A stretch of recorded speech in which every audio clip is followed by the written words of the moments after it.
السلام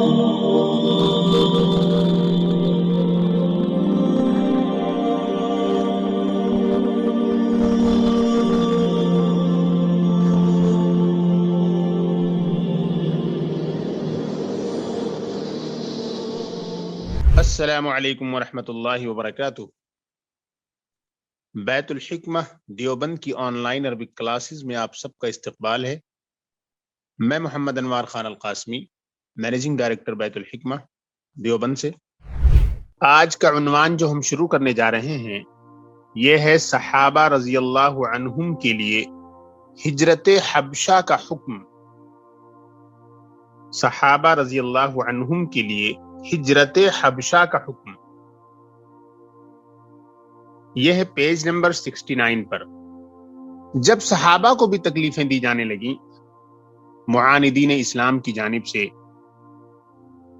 مخالفین اسلام کی جانب سے، تو صحابہ کو حکم ہوا کہ اب وہ ہجرت کر جائیں، یعنی اپنی جگہ چھوڑ کر کسی سیف جگہ چلے جائیں جہاں پر ان کو سیفٹی اور سیکیورٹی کی امید ہو، پیسفل لائف جہاں پر وہ گزار سکیں، کیونکہ ان کے وطن میں ان کے لیے ان کا جینا دوبھر کر دیا گیا، ان کی زندگی مشکل کر دی گئی۔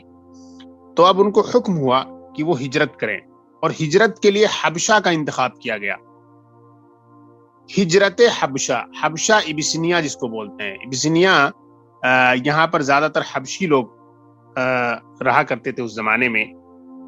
تو یہاں کا جو بادشاہ تھا اس زمانے میں، اس کی سرزمین میں صحابہ کو ہجرت کے لیے حکم دیا گیا۔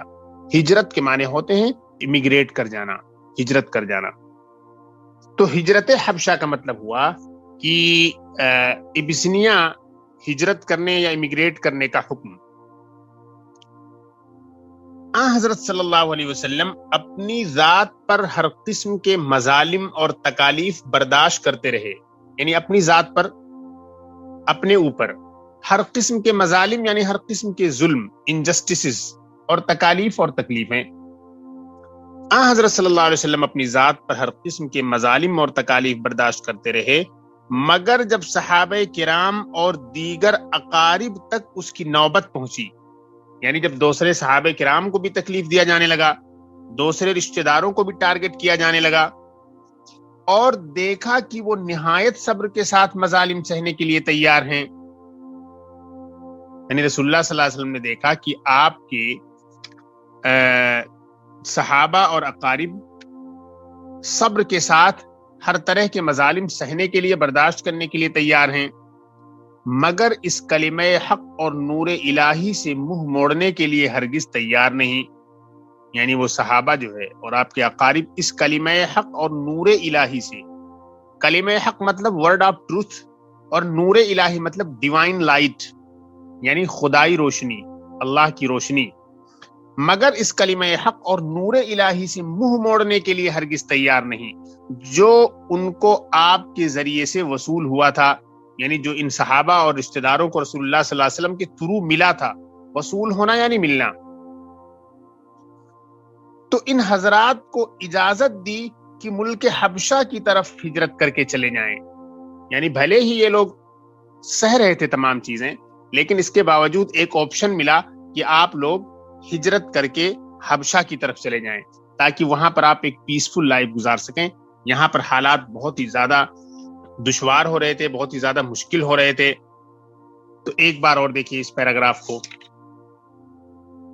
حضرت صلی اللہ علیہ وسلم اپنی ذات پر ہر قسم کے مظالم اور تکالیف برداشت کرتے رہے، مگر جب صحابہ کرام رضی اللہ عنہم اور دیگر اقارب تک اس کی نوبت پہنچی اور دیکھا کہ وہ نہایت صبر کے ساتھ تمام مظالم سہنے کے لیے تیار ہیں، مگر اس کلمہ حق اور نور الہی سے منہ موڑنے کے لیے ہرگز تیار نہیں جو ان کو آپ کے ذریعے سے وصول ہوا ہے، تو ان حضرات کو اجازت دی کہ ملک حبشہ کی طرف ہجرت کر کے چلے جائیں۔ آگے دیکھیے، عطائے نبوت سے 5ویں سال ماہ رجب میں 12 مرد اور 4 عورتوں نے حبشہ کی طرف ہجرت کی۔ عطائے نبوت سے 5ویں سال، یعنی نبی صلی اللہ علیہ وسلم کو جب نبوت ملی اس کے 5ویں سال میں کیا ہوا؟ ماہ رجب میں 12 مرد اور 4 عورتوں نے حبشہ کی طرف ہجرت کی، یعنی 12 مرد اور 4 خواتین نے ہجرت کی، کفار کے ظلم سے بچنے کے لیے، مخالفین کے ظلم و ستم سے بچنے کے لیے، جن میں حضرت عثمان رضی اللہ عنہ اور آپ کی زوجہ مطہرہ حضرت رقیہ رضی اللہ عنہا بھی تھیں۔ ان 16 مرد اور عورتوں میں حضرت عثمان غنی اور حضرت عثمان غنی کی زوجہ مطہرہ یعنی کہ رسول اللہ صلی اللہ علیہ وسلم کی صاحبزادی حضرت رقیہ بھی اس میں شامل تھی۔ ایک بار پھر دیکھیں، عطائے نبوت سے 5ویں سال ماہ رجب میں 12 مرد اور 4 عورتوں نے حبشہ کی طرف ہجرت کی، جن میں حضرت عثمان رضی اللہ عنہ اور آپ کی زوجہ مطہرہ حضرت رقیہ رضی اللہ عنہا بھی تھیں۔ دروس السیرہ صفحہ نمبر 15۔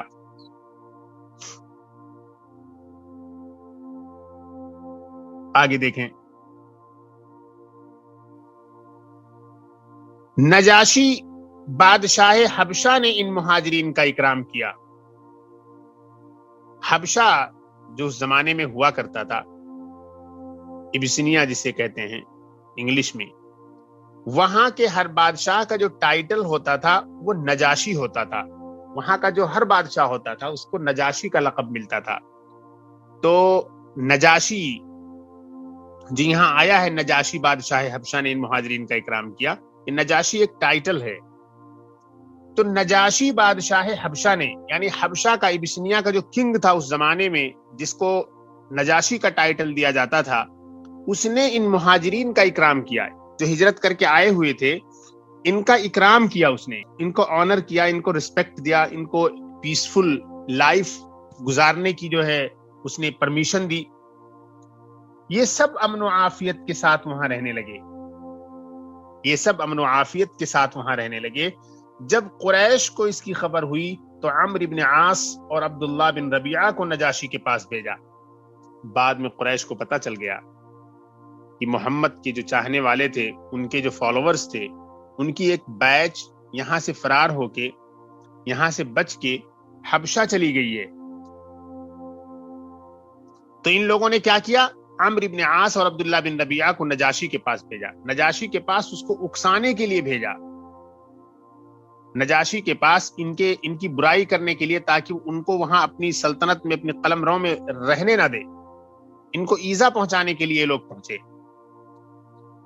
تو جب قریش کو اس کی خبر ہوئی تو عمرو بن عاص اور عبداللہ بن ربیعہ کو نجاشی کے پاس بھیجا کہ یہ لوگ مفسد ہیں۔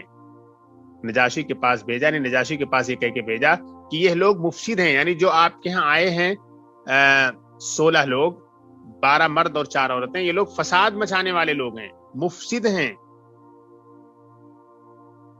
ان کو اپنی قلمرو میں ٹھہرنے کی اجازت نہ دو۔ قلمرو بولتے ہیں سلطنت کو، یعنی ٹیریٹریز جو آپ کے انڈر میں ہیں، اس میں آپ انہیں رہنے نہ دیں،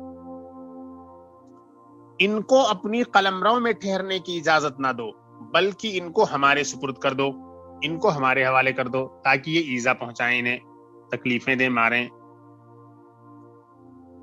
دیکھیں پھر نجاشی بادشاہ حبشہ نے ان مہاجرین کا اکرام کیا، یہ سب امن و عافیت کے ساتھ وہاں رہنے لگے۔ جب قریش کو اس کی خبر ہوئی تو عمرو بن عاص اور عبداللہ بن ربیعہ کو نجاشی کے پاس بھیجا کہ یہ لوگ مفسد ہیں، ان کو اپنی قلمرو میں ٹھہرنے کی اجازت نہ دو، بلکہ ان کو ہمارے سپرد کر دو۔ یہ جو لوگ گئے تھے دونوں، ان میں ایک عمرو بن عاص ہیں اور عبداللہ بن ربیعہ ہیں۔ عمرو بن عاص بہت بڑے کمانڈر تھے، بعد میں اسلام لے آئے تھے، بڑے کام کے آدمی تھے۔ شروع میں مشرکین کے چکر میں آ کر مشرکین کی ہمنوائی کرتے تھے، لیکن بعد میں اللہ تعالیٰ نے ان کا دل اسلام کے لیے کھول دیا، اور بہت بڑے جو ہے کارنامے انہوں نے اسلام کے لیے انجام دیے۔ شروع میں رسول اللہ صلی اللہ علیہ وسلم کو اور آپ کے صحابہ کو انہوں نے تکلیفیں دی، لیکن بعد میں بہت شرمندہ ہوتے تھے۔ ان کے بارے میں ایک روایت میں ہے کہ جب یہ اسلام لائے اور رسول اللہ صلی اللہ علیہ وسلم کے ہاتھ پر بیعت کی، یعنی پہلے تو رسول اللہ صلی اللہ علیہ وسلم اور آپ کے اصحاب کو تکلیف دیتے تھے، بعد میں اسلام لے آئے، تو اسلام لانے کے بعد جب رسول اللہ صلی اللہ علیہ وسلم سے ملاقات ہوتی تھی تو آپ صلی اللہ علیہ وسلم سے آنکھیں ملانے کی ہمت نہیں ہوتی تھی ان کی، یعنی ڈر جاتے تھے، شرمندہ اتنا زیادہ ہو گئے تھے رسول اللہ صلی اللہ علیہ وسلم کو تکلیف دینے کی وجہ سے شروع میں، کہ جب یہ ایمان لائے تو مارے ڈر کے، مارے روب کے اور شرمندگی اور خوف کی وجہ سے رسول اللہ صلی اللہ علیہ وسلم کی آنکھوں میں آنکھیں ڈال کر بات ہی نہیں کر پاتے تھے، سر نیچے کیے ہوئے رہتے تھے، آنکھیں بالکل رسول اللہ صلی اللہ علیہ وسلم سے ہٹائے ہوئے رہتے تھے ڈر کے مارے۔ بہت بڑے کمانڈر تھے یہ، بہت بڑے جنرل تھے۔ ایجپٹ کو انہوں نے ہی فتح کیا تھا۔ ایجپٹ جو ہے پرانے زمانے سے دوسرے لوگوں کے قبضے میں تھا، لیکن سب سے پہلے مسلم کمانڈر یہ ہیں جنہوں نے پورے ایجپٹ کو اسلامک اسٹیٹ کے اندر لا کر مرج کیا۔ بہت بڑے کمانڈر مانے جاتے ہیں۔ خیر، آگے بڑھتے ہیں۔ نجاشی ایک سنجیدہ آدمی تھا۔ سنجیدہ بولتے ہیں سوبر، جو سیریس مائنڈڈ انسان ہوتا ہے، سنجیدہ ہوتا ہے۔ اس نے ان کے جواب میں کہا، یعنی جب یہ دونوں لوگ آئے، عمرو بن عاص اور عبداللہ بن ربیعہ، تو کیا کہا نجاشی نے؟ میں یہ کام اس وقت تک نہیں کر سکتا جب تک کہ ان کے مذہب اور خیالات کی تحقیق نہ کر لوں، یعنی صرف آپ لوگوں کے کہنے کی وجہ سے میں انہیں حوالے کر دوں، ایسا میں ہرگز نہیں کر سکتا۔ سب سے پہلے میں خود انویسٹیگیشن کروں گا، میں خود تحقیق کروں گا، چھان بین کروں گا۔ جب مجھے ان کی حقیقت معلوم ہو جائے گی، اس کے بعد میں کوئی ڈیسیزن لوں گا ان کے بارے میں۔ نجاشی ایک سنجیدہ آدمی تھا۔ اس نے ان کے جواب میں کہا کہ میں یہ کام اس وقت تک نہیں کر سکتا جب تک کہ ان کے مذہب اور خیالات کی تحقیق نہ کر لوں۔ ان حضرات سے جب نجاشی نے یہ دریافت کرنا یعنی پوچھنا، ان حضرات سے جب نجاشی نے یہ دریافت کیا کہ اپنا مذہب اور اس کے صحیح واقعات بتلائیں، تو جعفر ابن ابی طالب آگے بڑھے اور فرمایا، یہ جو گروپ تھی، جو بیچ گئی ہوئی تھی وہاں پر، اس میں حضرت جعفر ابن ابی طالب بھی شامل تھے۔ جعفر ابن ابی طالب بہت ہی فصیح و بلیغ تھے، یعنی بولنے میں، کمیونیکیشن میں بہت ہی شاندار اللہ تعالیٰ نے ملکہ عطا کیا ہوا تھا۔ بولنے کا ٹیلنٹ بہت ہی زبردست تھا ان کا۔ تو جعفر ابن ابی طالب آگے بڑھے اور فرمایا، دراصل یہ جو خاندان ہے، اس پورے خاندان کو اللہ تعالیٰ نے بولنے کی صلاحیت سے بہت زیادہ نوازا ہوا تھا۔ رسول اللہ صلی اللہ علیہ وسلم کا جو خاندان تھا، عبد المطلب کا جو خاندان تھا، یہ جعفر ابن ابی طالب کیا تھے؟ یہ کزن تھے رسول اللہ صلی اللہ علیہ وسلم کے، علی ابن ابی طالب کے بھائی تھے، سگے بھائی تھے۔ ایک بار پھر سے دیکھیے، ان حضرات سے جب نجاشی نے یہ دریافت کیا کہ اپنا مذہب اور اس کے صحیح واقعات بتلائیں، تو جعفر ابن ابی طالب آگے بڑھے اور فرمایا، کیا فرمایا جعفر ابن ابی طالب نے؟ یہ بہت امپورٹنٹ چیز ہے جو جعفر ابن ابی طالب کہنے جا رہے ہیں، کیونکہ ایک بادشاہ کے سامنے اسلام کی خوبیاں بیان کی جا رہی ہیں، اور پہلی بار کسی ایک صحابی نے کسی ایک باہر کی سرزمین میں، فورن لینڈ میں، اسلام کے بارے میں ایک ڈسکرپشن دیا، تو یہ کہا جا سکتا ہے کہ دین اسلام کا یہ سب سے پہلا ڈسکرپشن ہے جو کسی ایک ماننے والے، ایک مومن نے اسلام کے بارے میں دیا اپنی سرزمین سے ہٹ کر کسی دوسرے ملک میں۔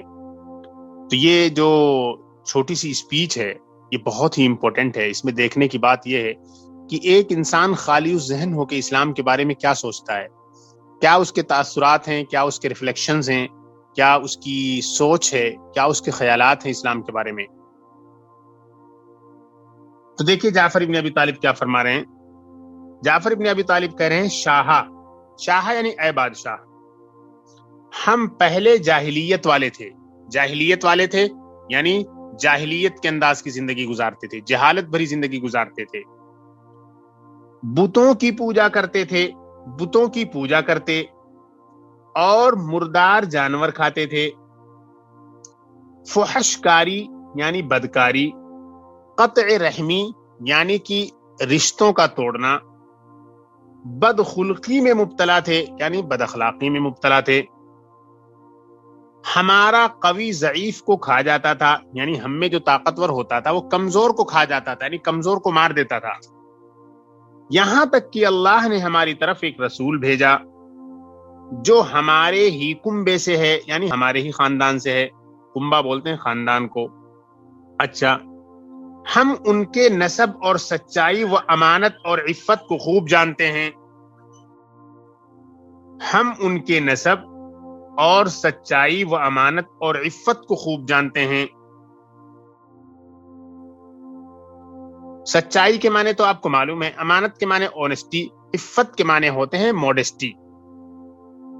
اور انہوں نے ہمیں اس کی دعوت دی کہ اللہ کو ایک سمجھیں اور اس کے ساتھ کسی کو سہیم و شریک نہ جانیں. سہیم کے معنی ہوتے ہیں پارٹنر اور شریک کے معنی بھی ہوتے ہیں پارٹنر، سینونیمز ہیں، یہ الفاظ پیچھے بھی آ چکے ہیں. اور اس کے ساتھ کسی کو سہیم و شریک نہ جانیں اور بت پرستی چھوڑ دیں، سچ بولیں، عزیز و اقارب کے ساتھ صلہ رحمی کریں، پڑوسیوں کے ساتھ اچھا سلوک کریں اور محرمات سے منع فرمایا، یعنی تمام طرح کی حرام چیزوں سے منع فرمایا، تمام طرح کی حرام چیزوں سے منع فرمایا.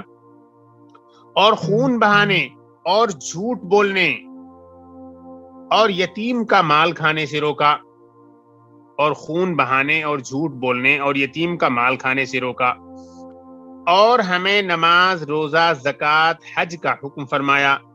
ہم نے جب یہ سنا تو اس پر ایمان لے آئے.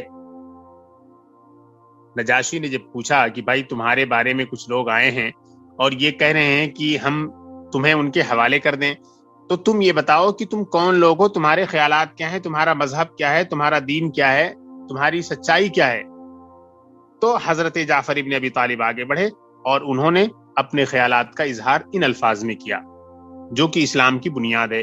آپ خود دیکھیں، یہ جو جعفر ابن ابی طالب نے بیان کیا ہے، یہ اسلام کی جو فنڈامنٹل ٹیچنگز ہیں، بنیادی جو تعلیمات ہیں رسول اللہ صلی اللہ علیہ وسلم کی طرف سے، اسی طریقے سے قرآن کریم میں جو بنیادی تعلیمات ہیں وہ یہی ہیں. اس کا خلاصہ انہوں نے بیان کیا ہے. بہت ہی ایفیکٹو انداز میں انہوں نے اس کو بیان کیا، بہت ہی مؤثر انداز میں انہوں نے پریزنٹ کیا اپنی تمام چیزوں کو.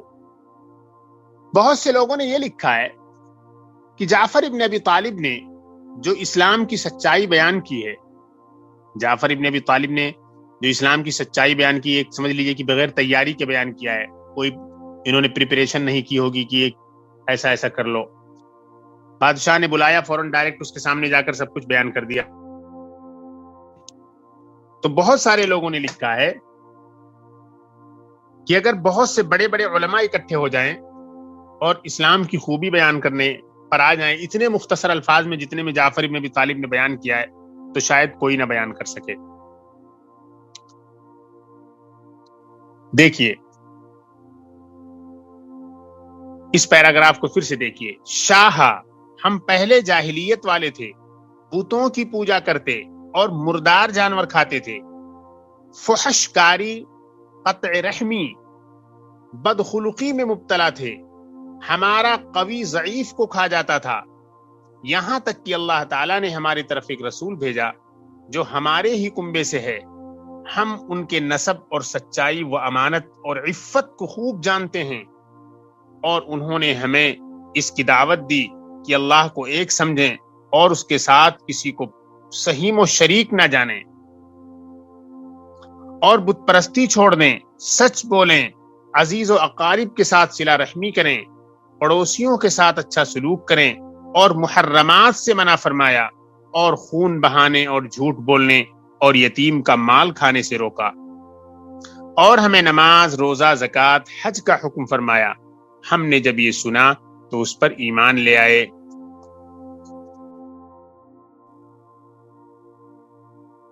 اب دیکھیے نجاشی نے پوری بات سن لی، ان کی بادشاہ نے ان کی پوری بات سن لی. اب دیکھیے اس کا کیا رد عمل ہوتا ہے.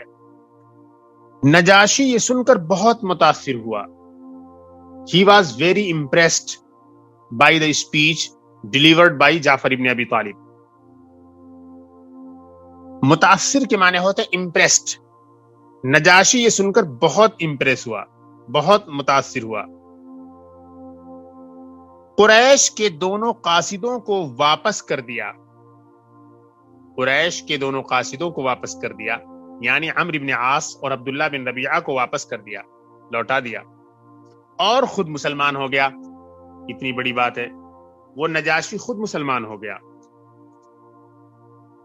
بہت بڑی بات ہے کہ ایک بادشاہ نے رسول اللہ صلی اللہ علیہ وسلم کے صحابہ کا اس نے اکرام کیا، اور ان صحابہ کے ذریعے جب سچائی کا علم ہوا تو اس نے خود اسلام کو قبول کر لیا کہ یہ تو بڑی اچھی اچھی باتیں ہیں، جس مذہب میں تم شامل ہوئے ہو یا جس مذہب کا یا جس فیتھ کا ڈسکرپشن تم لوگ دے رہے ہو، یہ تو بہت ہی بیسٹ چیز لگ رہی ہے، تو اس نے خود اسلام کو قبول کر لیا۔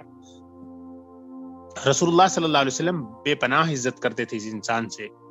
جب آپ صلی اللہ علیہ وسلم کو علم ہوا کہ اس کا انتقال ہو گیا ہے تو آپ صلی اللہ علیہ وسلم نے جنازے کی نماز غائبانہ ادا کی۔ غائبانہ نماز جنازہ وہ ہوتی ہے کہ میت موجود نہ رہے، وہ دنیا کے کسی اور کونے میں انتقال کیا ہے، لیکن اس کے باوجود اس کے لیے دعائے مغفرت کے لیے جنازے کی نماز ایک الگ سے کرنا۔ رسول اللہ صلی اللہ علیہ وسلم نے نجاشی کے لیے غائبانہ نماز ادا فرمائی، بہت زیادہ دعائیں دی، اس کی مغفرت کی دعا دی۔ بہت بڑی چیز ہے کہ ایک پیغمبر جو ہے ایک اجنبی انسان کے لیے جو دنیا کے کسی حصے میں ہے، اور اس کے لیے آپ نے دعائے مغفرت فرمائی، غائبانہ نماز ادا کی، بہت بڑی سعادت کی چیز ہے اس انسان کے لیے۔ تو نجاشی یہ سن کر بہت متاثر ہوا، قریش کے دونوں قاصدوں کو واپس کر دیا اور خود مسلمان ہو گیا۔ قاصد بولتے ہیں ریپریزنٹیٹیو کو، انوئی بولتے ہیں اس کو، ریپریزنٹیٹیو، میسنجر بولتے ہیں۔ مہاجرین تقریباً 3 مہینے وہاں امن و عافیت کے ساتھ قیام کر کے واپس آ گئے۔ مہاجرین تقریباً 3 مہینے وہاں امن و عافیت کے ساتھ قیام کر کے واپس آ گئے۔ 3 مہینے تک وہاں پر قیام رہا ان کا۔ اس وقت حضرت فاروق اعظم بھی حضرت صلی اللہ علیہ وسلم کی دعا کی برکت سے مشرف باسلام ہو گئے۔ اللہ کے رسول صلی اللہ علیہ وسلم نے دعا کی تھی کہ اے اللہ، اسلام کو غلبہ دے دیجئے، اسلام کو عزت عطا فرما دیجئے، یا تو ابو جہل کے ذریعے یا عمر بن خطاب کے ذریعے۔ ابو جہل کے بارے میں آپ نے بار بار سنا ہے، بہت ہی پاورفل انسان تھا وہ اپنے قبیلے کا، لیکن اللہ تعالیٰ نے اس کے دل پر مہر لگا دی تھی، اس نے اسلام کو قبول نہیں کیا۔ تو نبی پاک صلی اللہ علیہ وسلم کی دعا کو اللہ تعالیٰ نے عمر بن خطاب کی شکل میں قبول فرما لیا۔ یہ دونوں ہی بہت ہی اہم لوگ تھے اس قبیلے کے اور اس علاقے کے۔ تو اب یہ جو وقت تھا جب یہ واپس آئے تو اس وقت حضرت فاروق اعظم بھی حضرت صلی اللہ علیہ وسلم کی دعا کی برکت سے مشرف باسلام ہو گئے۔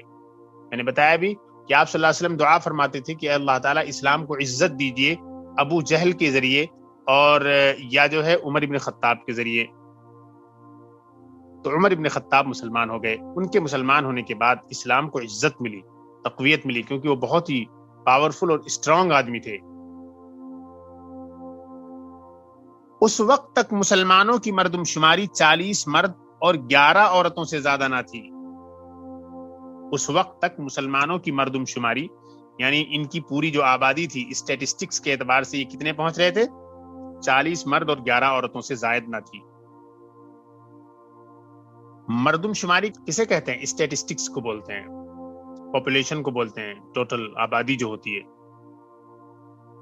فاروق اعظم حضرت عمر کے داخل اسلام ہونے سے مسلمانوں کو ایک قسم کی شوکت حاصل ہوئی۔ شوکت کے معنی ہوتے ہیں دبدبا، یعنی فاروق اعظم حضرت عمر بن خطاب جب مسلمان ہو گئے تو ان کے اسلام قبول کرنے کے بعد مسلمانوں کو ایک ہمت ملی، ایک کانفیڈنس ملا، ایک دبدبا ان کا ہوا، ان کو دبدبا حاصل ہوا، ان کو روب حاصل ہوا۔ شوکت کے معنی ہوتے ہیں شان و شوکت، یعنی رعب و دبدبا۔ اور وہ لوگ جو دلائل واضحہ کے ذریعے سے اسلام کی حقانیت کا یقین کر چکے تھے مگر قریش کی ایذا کے خوف سے اسلام ظاہر نہ کرتے تھے، اب علانیہ اسلام میں داخل ہونے لگے۔ بہت سے لوگ ایسے تھے کہ اسلام کی سچائی سے واقف تھے لیکن وہ لوگ اسلام قبول نہیں کر رہے تھے، کیونکہ وہ ڈر رہے تھے کہ اگر انہوں نے اسلام قبول کیا تو انہیں ستایا جائے گا، ٹارچر کیا جائے گا، پروسیکیوٹ کیا جائے گا، مختلف آزمائشوں سے گزرنا پڑے گا۔ اسی لیے بہت سارے لوگ اسلام قبول نہیں کر رہے تھے۔ لیکن جب حضرت عمر بن خطاب نے اسلام قبول کر لیا تو بہت سارے لوگ جو چھپے بیٹھے ہوئے تھے، دلوں میں اسلام کی سچائی کو جانتے تھے اور نیت تھی کہ وہ اسلام کو قبول کریں گے، وہ سب کے سب باہر کھل کر آ گئے۔ اسی طرح قبائل عرب میں اسلام پھیلتا اور ترقی کرتا رہا۔ یہاں دیکھیے، فاروق اعظم حضرت عمر کے داخل اسلام ہونے سے مسلمانوں کو ایک قسم کی شوکت حاصل ہوئی، اور وہ لوگ جو دلائل واضحہ کے ذریعے سے اسلام کی حقانیت کا یقین کر چکے تھے. دلائل واضحہ مطلب کلیئر ایویڈنسز، دلائل واضحہ کلیئر ایویڈنسز، حقانیت مطلب ٹروتھ. اور وہ لوگ جو دلائل واضحہ کے ذریعے سے اسلام کی حقانیت کا یقین کر چکے تھے مگر قریش کی ایذا کے خوف سے اسلام ظاہر نہ کرتے تھے، اب علانیہ اسلام میں داخل ہونے لگے، یعنی کھلم کھلا اسلام میں داخل ہونے لگے. اسی طرح قبائل عرب میں اسلام پھیلتا اور ترقی کرتا رہا. ایک بار اس پیراگراف کو دیکھیے شروع سے. مہاجرین تقریباً 3 مہینے وہاں امن و عافیت کے ساتھ قیام کر کے واپس آ گئے. اس وقت حضرت فاروق اعظم بھی حضرت صلی اللہ علیہ وسلم کی دعا کی برکت سے مشرف باسلام ہو گئے. اس وقت تک مسلمانوں کی مردم شماری 40 مرد اور 11 عورتوں سے زائد نہ تھی. فاروق اعظم حضرت عمر رضی اللہ عنہ کے داخل اسلام ہونے سے مسلمانوں کو ایک قسم کی شوکت حاصل ہوئی، اور وہ لوگ جو دلائل واضحہ کے ذریعے سے اسلام کی حقانیت کا یقین کر چکے تھے مگر قریش کی ایذا کے خوف سے اسلام ظاہر نہ کرتے تھے، اب علانیہ اسلام میں داخل ہونے لگے. اسی طرح قبائل عرب میں اسلام پھیلتا اور ترقی کرتا رہا. اگلا پیراگراف دیکھتے ہیں. جب قریش نے دیکھا کہ یہاں حضرت صلی اللہ علیہ وسلم اور آپ کے صحابہ کی عزت روز بروز ترقی کر رہی ہے، روز بروز مطلب آن اے ڈیلی بیسس، روز مرہ. جب قریش نے دیکھا کہ یہاں حضرت صلی اللہ علیہ وسلم اور آپ کے صحابہ کی عزت روز بروز ترقی کر رہی ہے اور بادشاہ حبشہ نے بھی مسلمانوں کا احترام کیا، تو انہیں اپنا انجام نظر آنے لگا، یعنی انہیں ڈر لگنے لگا اپنے انجام کے بارے میں. اب جب ان کو اپنا انجام نظر آنے لگا تو اب اور نئی تدبیریں وہ اپنانے لگے، نئے پلانس لے کر آنے لگے کہ مسلمانوں کو کس طریقے سے کیا کیا جائے، ٹارچر کیا جائے اور ان کے پھیلاؤ کو دبایا جائے. تمام قریش نے یہ طے کیا کہ بنی عبد المطلب اور بنی ہاشم سے مطالبہ کیا جائے کہ وہ اپنے بھتیجے محمد صلی اللہ علیہ وسلم کو ہمارے سپرد کر دیں. تمام قریش نے یہ طے کیا کہ بنی عبد المطلب اور بنی ہاشم سے مطالبہ کیا جائے کہ وہ اپنے بھتیجے محمد صلی اللہ علیہ وسلم کو ہمارے سپرد کر دیں، ورنہ ہم ان سے قطع تعلق کر دیں گے. یعنی پورا جو قریش تھا اس نے بنو عبد المطلب اور بنو ہاشم، جو ان کی جو برانچز تھیں، قبیلے قریش کی جو مین برانچز تھے بنو عبد المطلب اور بنو ہاشم، ان سے مطالبہ کیا کہ بھائی اپنے آدمی محمد کو ہمارے حوالے کر دو، اور ورنہ اگر آپ نے ایسا نہیں کیا تو ہم لوگ آپ سے ڈسکنیکٹ ہو جائیں گے، آپ سے ہمارا کوئی ریلیشن نہیں رہے گا. مگر بنی عبد المطلب نے اس کو منظور نہ کیا. They did not accept. تو باتفاق رائے عہد نامہ لکھا گیا. باتفاق رائے یعنی سب لوگوں کی رائے بنی اور عہد نامہ لکھا گیا. کویننٹ بولتے ہیں عہد نامہ، ایک تیار کیا گیا، ایک ٹریٹی تیار کی گئی کہ بنی ہاشم اور بنی عبد المطلب سے مکمل مقاطعہ کیا جائے، رشتے ناتے، نکاح، بیاہ، خرید و فروخت سب بند کر دیے جائیں. یعنی جب بنو عبد المطلب نے منظور نہیں کیا اور انہوں نے کہا کہ ہم محمد کو حوالے نہیں کریں گے، تو جو دشمنان تھے قریش کے، جو سارے مخالفین تھے، انہوں نے ایک ایگریمنٹ بنایا، اور اس ایگریمنٹ میں انہوں نے یہ لکھا کہ بنو ہاشم اور بنو عبد المطلب سے ہم تمام لوگوں کو اپنے آپ کو دور رکھنا ہے، مقاطعہ کرنا ہے، یعنی بائیکاٹ کرنا ہے، بائیکاٹ کیا جائے ان سب کا، اور نہ تو ان سے رشتے ناتے کیے جائیں، نہ نکاح بیاہ کیا جائے، نہ خرید و فروخت کی جائے، تمام چیزیں بند کر دی جائیں، فل بائیکاٹ کیا جائے بنو عبد المطلب اور بنو ہاشم کا، کیونکہ یہ محمد کو ہمارے حوالے نہیں کر رہے ہیں.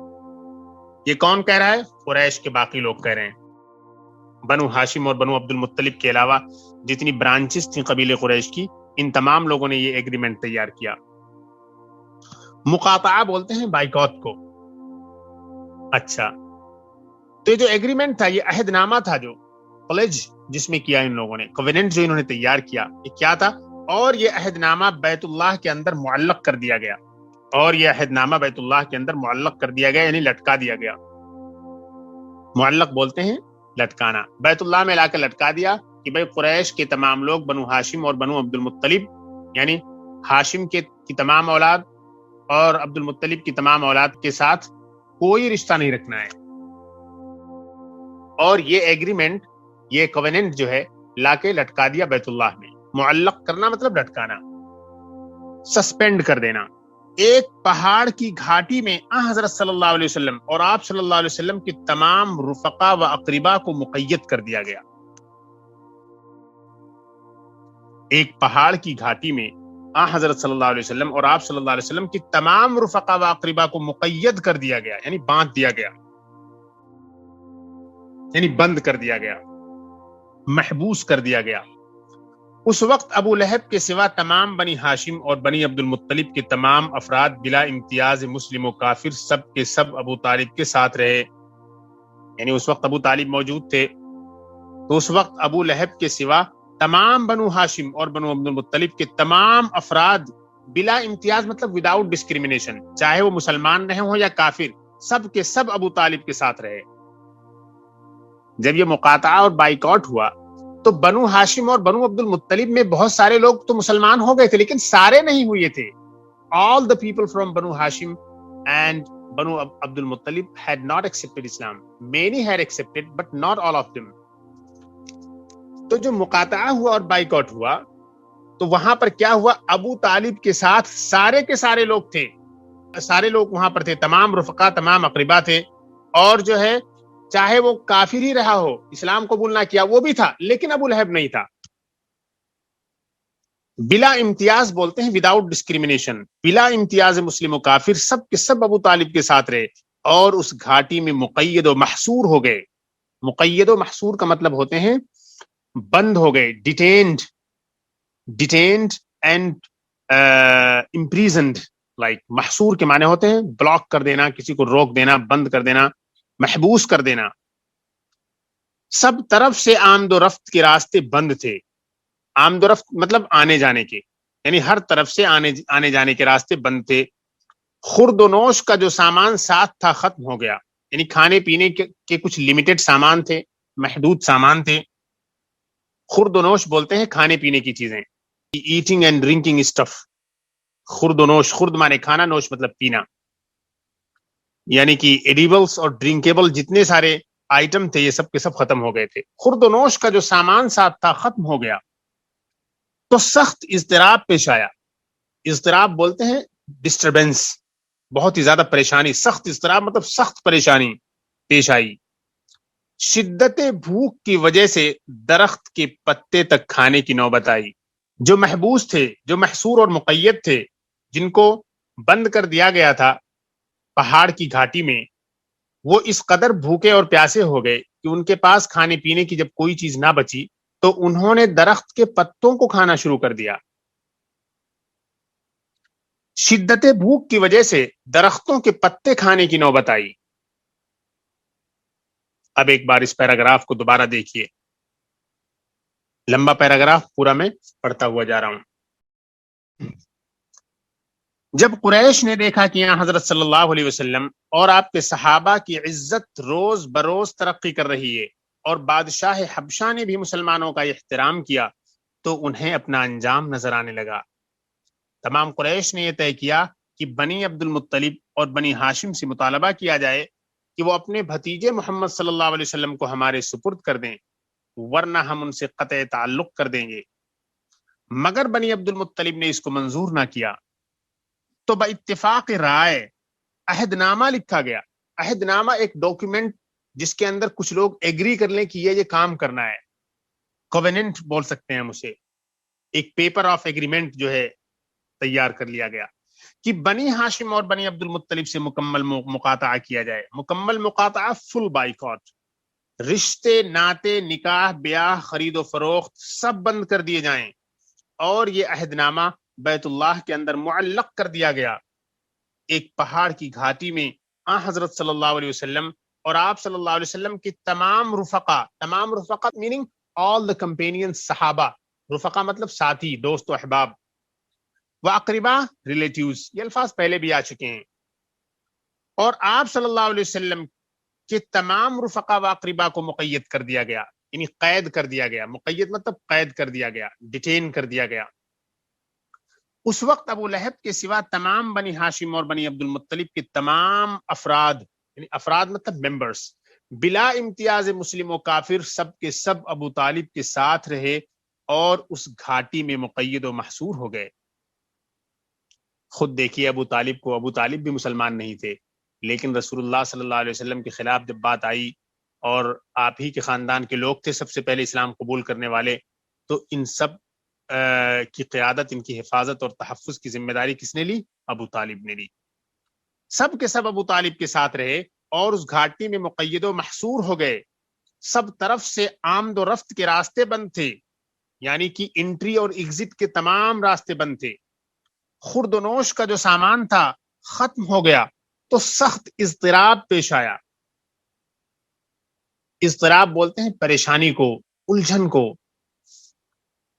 شدت بھوک کی وجہ سے درختوں کے پتے تک کھانے کی نوبت آئی۔ اگلا پیراگراف دیکھتے ہیں۔ یہ حالت دیکھ کر رسول اللہ صلی اللہ علیہ وسلم نے دوبارہ صحابہ کرام کو حبشہ کی طرف ہجرت کرنے کے لیے فرمایا، یعنی حالت بہت زیادہ بدتر ہو گئی۔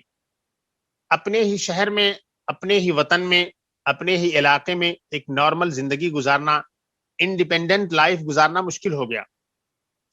تو رسول اللہ صلی اللہ علیہ وسلم نے دوبارہ صحابہ کرام کو حبشہ کی طرف ہجرت کرنے کے لیے فرمایا۔ پہلے تو کتنے لوگ گئے تھے؟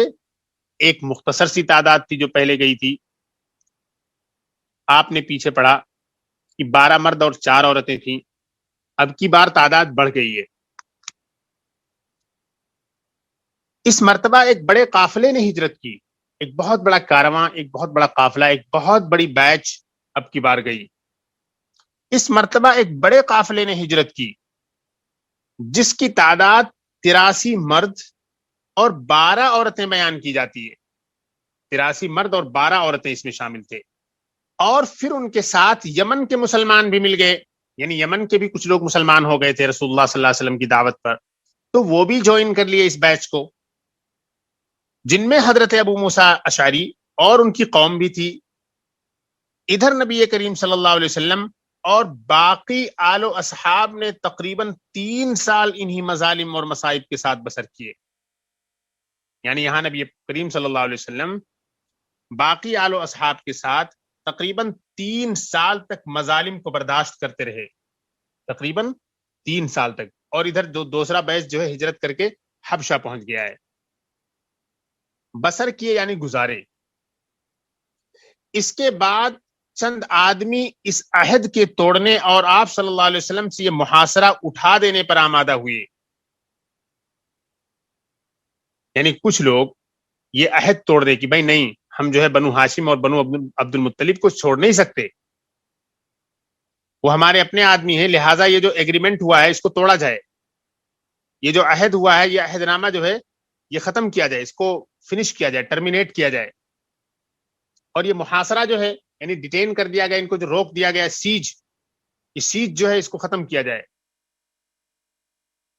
یہ محاصرہ اٹھا دینے پر آمادہ ہوئی۔ ادھر حضرت صلی اللہ علیہ وسلم کو بذریعے وحی بتلایا گیا کہ اس عہد نامے کو دیمک نے کھا لیا ہے اور بجز خدا کے نام کے اس میں کوئی حرف نہیں چھوڑا۔ جو بیت اللہ میں ان لوگوں نے عہد نامہ لٹکایا تھا، جس پیپر پہ یہ لکھا ہوا تھا کہ بنو عبد المطلب اور بنو ہاشم کے ساتھ ہمیں کیا کیا سلوک کرنا ہے، بائیکاٹ کے جو پارٹس تھے، جو تمام شقیں تھیں، جس پیپر پر لکھی ہوئی بیت اللہ میں لٹکائے ہوئے تھے، دیمک نے اسے چاٹ لیا۔ ادھر حضرت صلی اللہ علیہ وسلم کو بذریعے وحی بتلایا گیا کہ اس عہد نامے کو دیمک نے کھا لیا ہے اور بجز خدا کے نام کے اس میں کوئی حرف نہیں چھوڑا۔ آپ صلی اللہ علیہ وسلم نے لوگوں سے بیان کیا، دیکھا گیا تو ٹھیک اسی طرح نکلا جیسا کہ آپ صلی اللہ علیہ وسلم نے بیان فرمایا تھا۔ الغرض آپ سے محاصرہ اٹھا دیا گیا۔ یعنی قریش کے بہت لوگوں نے کہا کہ یہ تو بہت ہی امبیرسنگ بات ہے کہ ہم اپنے ہی خاندان کے، اپنے ہی خون کو، کچھ برانچز کو ڈسکنیکٹ کر لیں اپنے آپ سے، یہ تو بہت ہی غلط بات ہو جائے گی۔ تو کچھ لوگوں نے بغاوت کی کہ نہیں، ہم ان لوگوں کو اس طریقے سے جو ہے محصور نہیں رکھ سکتے، اور ہم جو ہے جو ایگریمنٹ ہے، ہم اس ایگریمنٹ کو فالو کرنے کے لیے تیار نہیں ہیں، ہم اس عہد نامے کو ماننے کے لیے تیار نہیں ہیں۔ تو کچھ لوگوں نے مخالفت کرنی شروع کر دی، وائیولیٹ کرنا شروع کر دیا، اس عہد نامے کا وائیولیشن شروع کر دیا۔ اور ریجیکٹ کرنا شروع کر دیا. اور جب ریجیکٹ کرنا شروع کر دیا، اسی بیچ میں کیا ہوا کہ اللہ تعالیٰ نے اپنی حکمت سے، اپنی رضا سے کیا کیا کہ وہ جو کعبۃ اللہ میں اس عہد نامے کو لٹکایا گیا تھا، معلق کیا گیا تھا، اس کو دیمک بھیج کے اللہ تعالیٰ نے اس کاغذ کو ختم کروا دیا. اور اس کاغذ میں جہاں پر اللہ کا نام لکھا ہوا تھا صرف وہی پارٹ بچا، اور باقی جتنے سارے آرٹیکلز تھے اس ایگریمنٹ میں جتنے پارٹس تھے، تمام چیزوں کو دیمک نے چاٹ کے ختم کر دیا. تو اب ایک بہانہ اور مل گیا کہ بھائی ایگریمنٹ ہی ختم ہو گیا ہے. تو اس طریقے سے کیا ہوا، اب وہ ای میل وغیرہ کا تو زمانہ تھا نہیں کہ ای میل کر دیا جائے، سب کو واٹس ایپ کر دیا جائے کہ بھائی سب کے پاس ڈیجیٹل کاپی رہے اس کی. تو وہ ایک کاغذ، ویسے بھی کاغذ اس زمانے میں نہیں ملتا تھا، بہت مشکل سے کوئی چیز ملتی تھی. تو خیر وہ ختم ہوا معاملہ، اور اللہ تعالیٰ نے وحی کے ذریعے بھی بتلا دیا کہ اس کو دیمک نے چاٹ لیا ہے. تو اللہ کے رسول صلی اللہ علیہ وسلم نے بھیجا کہ جا کے دیکھ کے آؤ، مجھے وحی آئی ہے. تو جا کے لوگوں نے دیکھا تو ویسا ہی نکلا، یعنی اللہ کے نام کے علاوہ وہ جو پورا ڈاکیومنٹ تھا سب کو دیمک نے چاٹ کے ختم کر دیا تھا. اس پیراگراف کو ایک بار پھر سے دیکھتے ہیں. یہ حالت دیکھ کر رسول اللہ صلی اللہ علیہ وسلم نے دوبارہ صحابہ کرام کو حبشہ کی طرف ہجرت کرنے کے لیے فرمایا. اس مرتبہ ایک بڑے قافلے نے ہجرت کی جس کی تعداد 83 مرد اور 12 عورتیں بیان کی جاتی ہے. اور پھر ان کے ساتھ یمن کے مسلمان بھی مل گئے جن میں حضرت ابو موسیٰ اشعری اور ان کی قوم بھی تھی. ادھر نبی کریم صلی اللہ علیہ وسلم اور باقی آل و اصحاب نے تقریباً 3 سال انہی مظالم اور مصائب کے ساتھ بسر کیے. اس کے بعد چند آدمی اس عہد کے توڑنے اور آپ سے، یعنی آپ صلی اللہ علیہ وسلم سے یہ محاصرہ اٹھا دینے پر آمادہ ہوئے. ادھر حضرت صلی اللہ علیہ وسلم کو بذریعہ وحی بتلایا گیا کہ اس عہد نامے کو دیمک نے کھا لیا ہے، اور بجز خدا کے نام کے اس میں کوئی حرف نہیں چھوڑا. آپ صلی اللہ علیہ وسلم نے لوگوں سے بیان کیا، یعنی یہ بات بیان کی کہ بھائی مجھے وحی آئی ہے کہ دیمک نے کھا لیا عہد نامے کو. دیکھا گیا تو ٹھیک اسی طرح نکلا جیسا کہ آپ صلی اللہ علیہ وسلم نے بیان فرمایا تھا. الغرض آپ سے محاصرہ اٹھا دیا گیا. The boycott was lifted.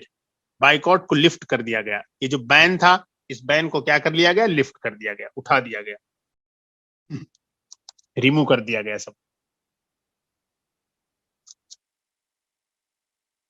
تو الحمدللہ ہم نے کافی تفصیل سے دیکھا کہ کس طریقے سے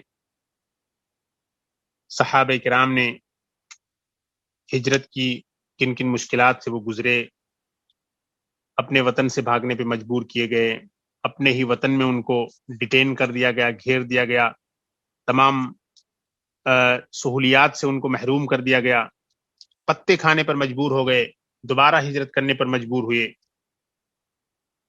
اب اس کے بعد جو کچھ ضروری تفصیلات ہیں آہستہ آہستہ یہ ہمارے سامنے پیش کرتے ہوئے جائیں گے. سچے مومن جو ہوتے ہیں، آدم علیہ السلام کے زمانے سے جو سچے مومن ہوتے ہیں، خاص طور پر جو نبی کے زمانے میں ہوتے ہیں، ان کو بڑی آزمائشوں سے گزرنا پڑتا ہے. ہمارے لیے اللہ تعالیٰ نے بڑی سہولتیں رکھی ہیں. ہم گھر بیٹھے نماز پڑھ لیں، اللہ تعالیٰ پر ایمان لے آئیں، ضروری قسم کی دینی کام کر لیں، اللہ تعالیٰ نے ہمارے لیے جنت رکھی ہے. لیکن ان لوگوں کو دیکھیے کتنی مشکلات سے گزرنا پڑا، کتنی آزمائشوں سے گزرنا پڑا. بھلا آپ اندازہ لگائیں کہ اگر ان مشکلات سے آج کل کے انسان کو گزرنا پڑے تو اس کی حالت کیا ہوگی. کتنے لوگ اسلام سے ہاتھ دھو بیٹھیں گے. ابھی کچھ نہیں ہے، بہت سے ملکوں میں بہت تھوڑی تھوڑی آزمائشیں آتی ہیں، بہت معمولی قسم کی آزمائشیں آتی ہیں، لیکن لوگ اپنا ایمان چھوڑ دیتے ہیں. تو یہ ہیں اصل مومن، جو لوگ تھے صحابہ کرام نبی کے زمانے میں، کس طرح سے مشکلات سے وہ لوگ گزرے. ہمارے نبی کے ساتھ تو ہوا ہی ہوا، اس سے پہلے جو انبیاء کرام آتے تھے ان کے ساتھ بھی یہی عالم ہوتا تھا، ان کو بھی انہی مشکلات سے گزرنا پڑتا تھا. اور ان کے ہاتھ پر جو لوگ ایمان لاتے تھے ان کو بھی مختلف مشکلات، مصائب اور آلام سے گزرنا پڑتا تھا. دراصل ہوتا یہ ہے کہ جب نبی آتا ہے تو اس وقت ماحول نہیں ہوتا ایمان کا، نبی کے لوگ مخالفت کرنا شروع کر دیتے ہیں، تو ایسے عالم میں ایمان لانا بہت مشکل کام ہوتا ہے. تو یہ بہت بڑی چیز ہے کہ اللہ تعالیٰ ایک انسان کو ایمان کی دولت کے ساتھ پیدا کرے. اس کو ضروری ہے کہ اس کی حفاظت کی جائے، کسی بھی طرح سے اس ایمان کو چھوڑا نہ جائے، ورنہ جو ہے اللہ تعالیٰ مرنے کے بعد انسان کا حشر کیا کریں گے. اتنا برا حشر ہوگا، قارون کے ساتھ رکھا جائے گا، فرعون کے ساتھ رکھا جائے گا، ابو لہب اور ابو جہل کے ساتھ اس کو جہنم میں دھکیل دیا جائے گا. تو یہ بہت بڑی نعمت ہے اللہ تعالیٰ کی کہ اللہ تعالیٰ نے ہم سب کو اور تمام انسانوں کو جو کہ مسلمان ہیں ان کو ایمان کی دولت سے سرفراز کیا. تو آج ہم یہیں رکتے ہیں، انشاءاللہ اگلا جو چیپٹر ہے اس کو ہم اگلے سیشن میں شروع کرتے ہیں. السلام علیکم ورحمۃ اللہ وبرکاتہ.